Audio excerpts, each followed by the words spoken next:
Tried posting this in Surviving Infidelity, but the bot didn't like it. Could really use insight.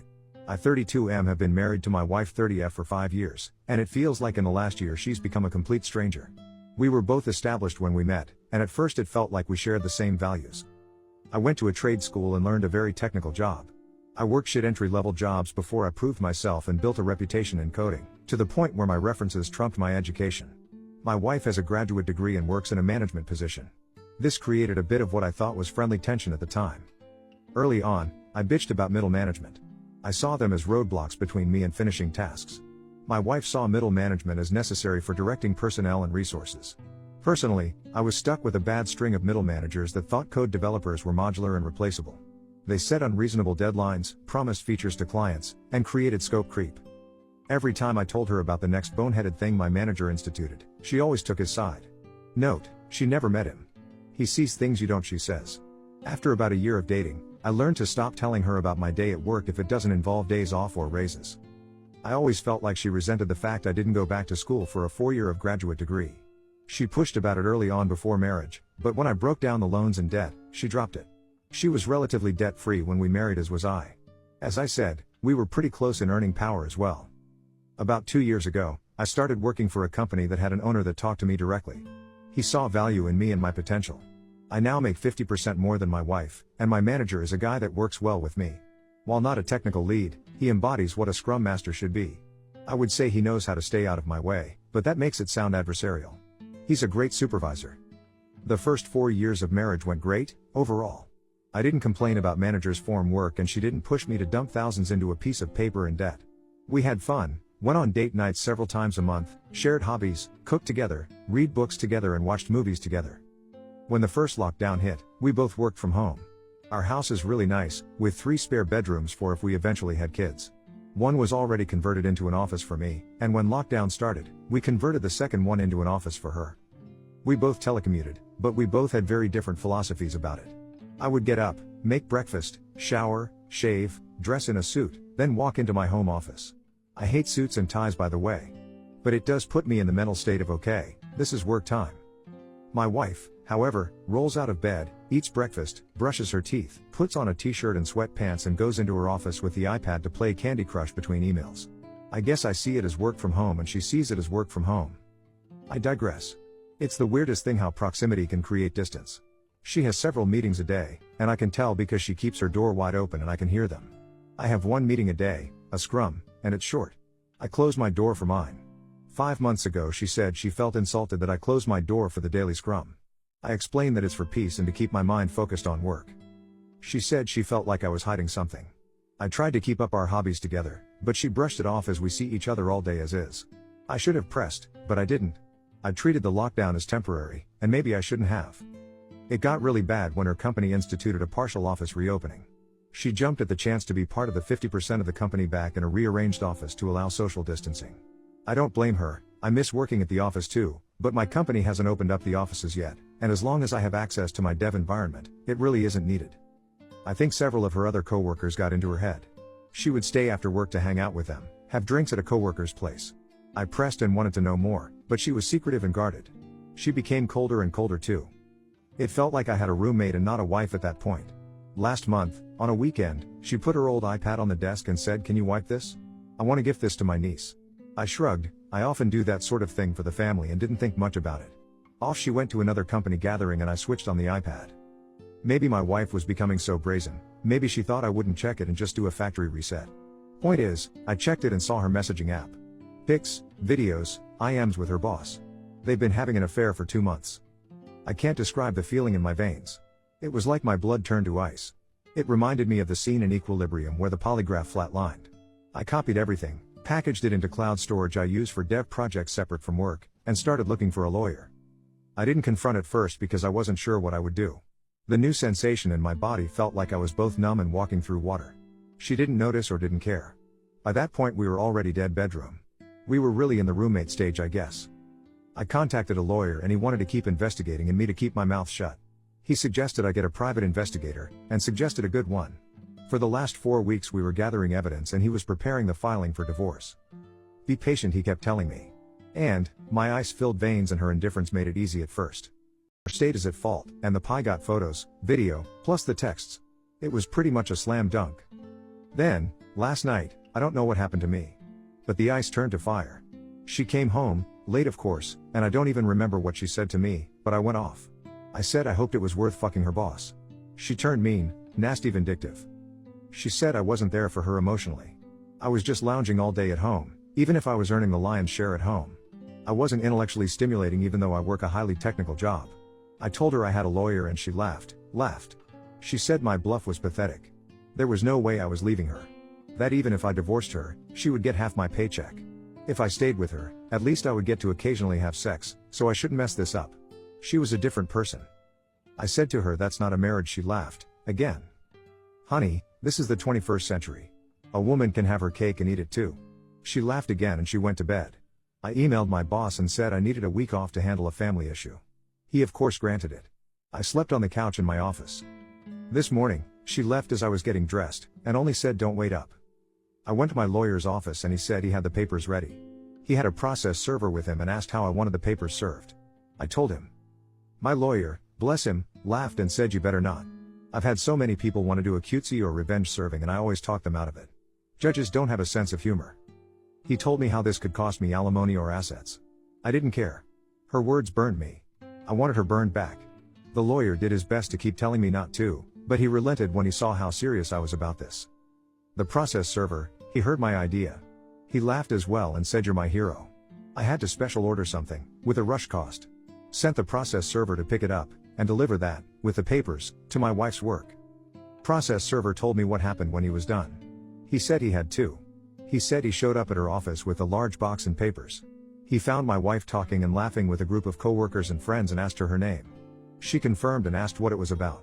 He put the box on a nearby desk and opened it. It was a cake, one that you could get a custom image printed on and frosting. I didn't even know that was a thing until this morning. The image was an image of my wife and her boss in an embrace. Clothed, but obvious what they were doing, with the words here's your cake. Eat it. Piped in icing above the image. Process server put the papers next to the cake box on the table. You've been served. He said what happened next was a loud screech from her. At least 8 people in the office saw the cake. My wife freaked and swatted the large cake box off the table, where it fell on the carpet, but with the image still visible. Several of her coworkers started berating her, and she started crying and screaming. The process server took a hasty retreat. My phone blew up and I just kept sending her to voicemail. I don't bother reading her texts. She hasn't come home, but her mother texted me saying she is going to stay over there for now. The euphoric rush of the cake felt great. But as the hours pass, I am considering my lawyer's words now. Did I fuck this up? Update 1. I am overwhelmed with all the support I've gotten in the past week. I'm still off from work. My boss decided to give me 2 weeks instead of the one I requested. Good man, he is. I've already split our savings in half, put half in an account in my name and changed auto pay for the mortgage, credit freezes, etc. Everything my lawyer advised me to do with the household funds. First off, we have no kids. Second, I'm seeing a therapist to help me. I found one that is well versed in helping with infidelity. Seen him twice, and I am feeling a lot more balanced out. Still some weird low points, but nowhere near the same amount of swing between the two. After the cake stunt, I'm definitely taking my lawyer's advice on anything from this point forward. He said you can be happy or you can be right in regards to taking his advice, and I get that now. He told me that if my wife wants to return home that I'm not legally allowed to kick her out, but I should record all interactions with her. She's not staying at home again, still at her mom's, but she did want to come by Saturday to talk. My lawyer told me I could, but said he would prefer if she wants to talk to have it done at his office, with her own lawyer present as well as himself. I presented this to her, in email of course, and she responded that she didn't have a lawyer. My lawyer said, barring showing up at his office, have witnesses and record the meeting. I let my wife know this was my condition to talking with her. She actually accepted. So, I had 2 mutual friends come in, all 3 of us with our phones on the table ready to record. She came in and tried to give me an awkward hug, but I just held my hand up and the phone started to record as the 4 of us sat down at the kitchen table. She was actually apologetic. She said she felt like she was watching a movie versus being in charge of her life. But it felt thrilling and with a rush. She asked if I wanted to know why. I said I really didn't care at this point. She felt that she owed that much to me and told me. She said that when she started going back to the office when it reopened, she got really close to 3 female coworkers, each a few years older than her, and 2 of them divorced. She said they wormed their way into her head, told her about how she's owed more than she's getting. They asked her constantly about her home life. The ringleader apparently was psychoanalyzing me for my wife's stories back in my early career, and the ringleader took this to mean I'm threatened by educated people. The ringleader told her that I was a submissive male, and she needed a take-charge man in her life. That if I found out, I might have shouted and threatened, but get in line. My wife still has her job for now, but only just. The people that saw the cake was my wife, the 3 witches, her affair partner/boss, and according to her 2 other co-workers that were lateral to her. The boss immediately ended the affair, told her to only communicate with him in email, and that if she ever tried to show up in his office alone, he would call in a co-worker immediately. The 3 witches turned on her immediately and publicly berated her for doing such an awful thing. The other co-workers, according to her, didn't want to get involved with her soap opera. So, no reports to HR. She said her 3 friends doing a 180 on her immediately sort of shook her out of her fog. She seemed really ashamed and said she had to ask for $5 grand. I was confused, because there was money left in her account. I made it a point that she had it. She was living with her mom, she didn't have any major expenses. It turns out the ringleader and the other 2 witches wanted to be paid for their silence. They're blackmailing her and gave her a deadline, lest HR will know all the sordid details. She was pleading for help. I told her that there is no going back to normal after this. Everything will change. That if she bends now, it will be more money later. Best for her to report herself, her boss, and her co-workers. It would work better than having sleepless nights waiting for the knife to fall. She seemed to hem and haw on that, but she did finally ask the big question. What about us? Where does that leave us? I told her there was no us. That's done, and she best get herself that lawyer to go over the divorce. The best I can do is tell her how to handle her work situation, but she most likely needs to find another career after this. I also said she needs to go to therapy herself, because someone who could go to laughing in my face to pleading for help a week later needs help sorting themselves out. She pointed out the cake and all I said to that was yeah, and I am seeing someone for that. She left soon after that. No word on if she will follow my advice or try to pay her co-workers blackmail. Why is it always the co-workers? Update 2. First week back at work and my boss decided to tell everyone we could get off at noon today for Good Friday/Easter weekend. I'm doing a lot better.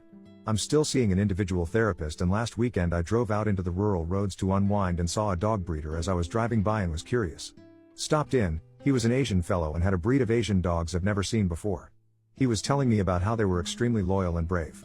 After playing with a few of them, I am considering going back to buy one, even if they are extremely pricey. I believe they're called Gingdus? The wife always entertained getting a dog, but she never found a breed she liked. Anyways, the wife still has not moved back in or made any direct attempts to contact, but she did get a lawyer. My lawyer called me and said something like, "Buckle up, you're going to visit a marriage counselor." I said I didn't want to see one, the divorce was happening no matter what. He agreed, but then said normally, I'd tell the other attorney to pound sand, but now I have to paint you as a reasonable person, so you have to entertain reasonable requests. This is why you should listen to your attorney. If I held back my anger, I would have been able to ignore this request. He did give me advice for this session. Don't admit fault. Don't concede I failed anywhere. Don't agree to anything, not even a second session. Just attend this session, and if I wanted to still divorce, answer questions as neutrally as possible. Don't yell, don't shout, don't accuse. The visit, if it could be called that, was via Zoom. Me in my home, and my wife in her mother's home, and the counselor in what appeared to be an office. It was interesting. The counselor was interested in spreading blame. Surely you could see how distance could create need. I simply said I don't agree. It takes 2 people to create a rift in a marriage, yeah, her and her boss. Holding on to this is staying in the past. There could be a wonderful future. Past behavior is a good indicator of future behavior. Stuff like that. I wouldn't pretend for a second that I played mind games or ran circles around her, because I didn't. I just didn't engage more than I had to. It was 2 hours of her and my wife just trying to make me take even 10% of the blame so she can say, see, it was both of your faults, now let's rebuild, or something like that. Near the end of the session, the counselor asked me why I was acting so cold. I said something along the lines of, did you know infidelity can create the same mental damage as PTSD? The counselor said, I heard something like that before, yes. The session's time was running out and I was about to sign out when my wife asked if I was good with attending another session next weekend. I said I didn't think that was a good idea. She then begged what it would take for me to agree for a session next week. I said goodnight and signed off. Now I'm just waiting to see what the next reasonable request is that I can't turn down, just so my lawyer can paint the picture that I'm a well-adjusted guy that had one outburst of bad behavior versus a trend of bad behavior.